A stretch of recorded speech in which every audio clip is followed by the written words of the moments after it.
ধন্যবাদ জানাই আমাদের বৈষম্য বিরোধী ছাত্র আন্দোলনের দুইজন উপদেষ্টাকে, যারা আমাদের একটা সুষ্ঠু সমাধান দিয়েছেন।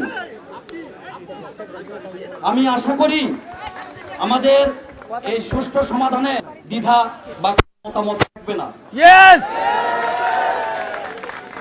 আমরা সবাই শিক্ষিত, আমরা জানি চাইলেই আজকে আমরা আমাদের প্রজ্ঞাপন নিতে পারি না।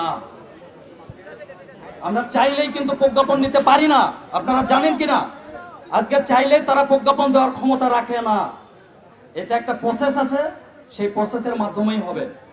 তো আমি এই ব্রিফটা আমি রাসেল ভাইকে দিতে বলতেছি, আমাদের কি কি হয়েছে সেই ব্রিফটা নিয়ে একটু রাসেল ভাই কথা বলবে। আমি বাংলাদেশ অন্তর্বর্তীকালীন সরকারের প্রধান উপদেষ্টা ডক্টর ইউনূস স্যারকে ধন্যবাদ জানাচ্ছি আমাদেরকে ভিতরে কথা বলার সুযোগ করে দেওয়ার জন্য। তো আপনারা অবশ্যই অবগত আছেন, আমরা ভিতরে গেছি, আমাদের দাবি একটাই, ন্যূনতম 35 বাস্তবায়নের লক্ষ্যে। আমরা ভিতরে গেলাম, যাওয়ার পরে যে বিষয়টি আলোচনা হলো সেটা হচ্ছে যে আমাদের ওনার প্রতিনিধি হিসাবে আমাদের সাথে আলোচনার টেবিলে বসার সুযোগ করে দিয়েছেন। আমরা দীর্ঘ 1 ঘন্টা আলোচনা করেছি আসিফ এবং নাহিদের সাথে।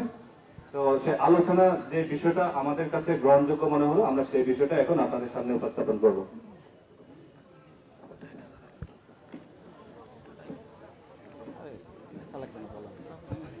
সংস্কারের সচিবের সাথে আগামীকালকে আমাদের একটা টিম বসবে দাবি বাস্তবায়নের জন্য। প্রথম আব্দুল মহিদ স্যারের সাথে, যিনি জনপ্রশাসন সংস্কার উপদেষ্টা, তার সাথে আগামীকালকে আমাদের একটা টিম বসবে, সাক্ষাৎ করবে আলোচনার জন্য দাবি বাস্তবায়নের জন্য।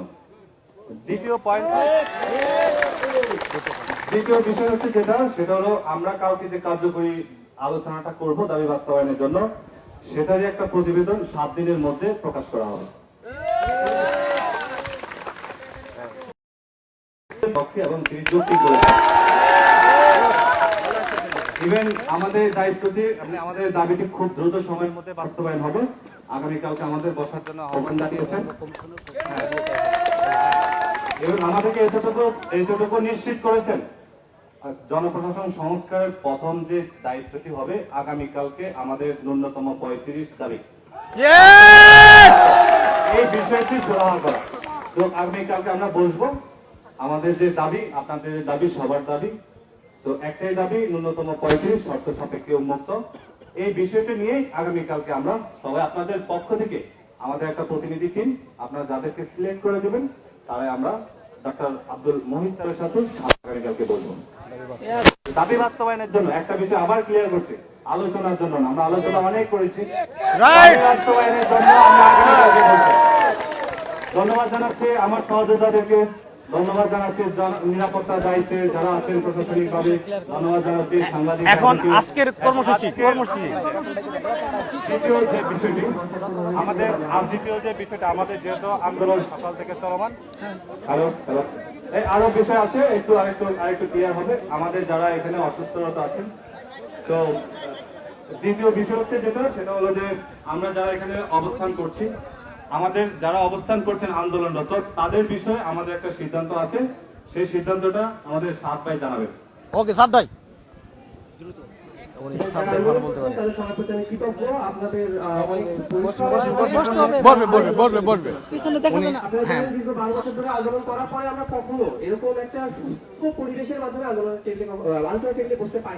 আমি এই জন্য ধন্যবাদ জানাই দুজন তরুণ উপদেষ্টা আসিফ এবং নাহিদকে, যারা আমাদের সাথে দীর্ঘ 1.5 থেকে 2 ঘন্টা সময়টা আমাদের সাথে কথা বলেছেন এবং আমরা আমাদের যৌক্তিকতাগুলো তুলে ধরেছি, তাদের সাথে আমরা বিভিন্ন বিষয়ে কথা বলেছি, তাদের প্রশ্নগুলো আমরা উত্তর করেছি এবং এক পর্যায়ে আমি আসিফকে প্রশ্ন করছিলাম যে আপনি কি মনে করেন যে আমাদের আন্দোলনটা যৌক্তিক বা অযৌক্তিক, এবং আমি বলেছিলাম যে যদি আপনি বলেন যে আমাদের আন্দোলনটা অযৌক্তিক, আমি সারা আন্দোলন করবো না।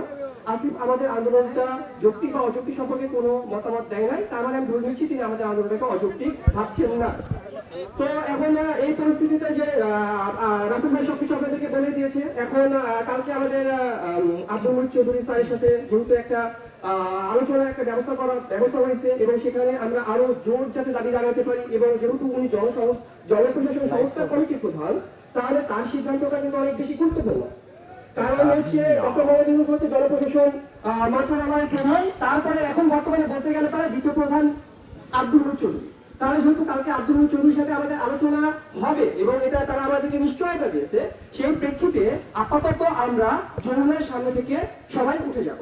কিন্তু আমরা চাই না যে আন্দোলনটা স্থগিত করতে। যদি আপনারা রাইট এখন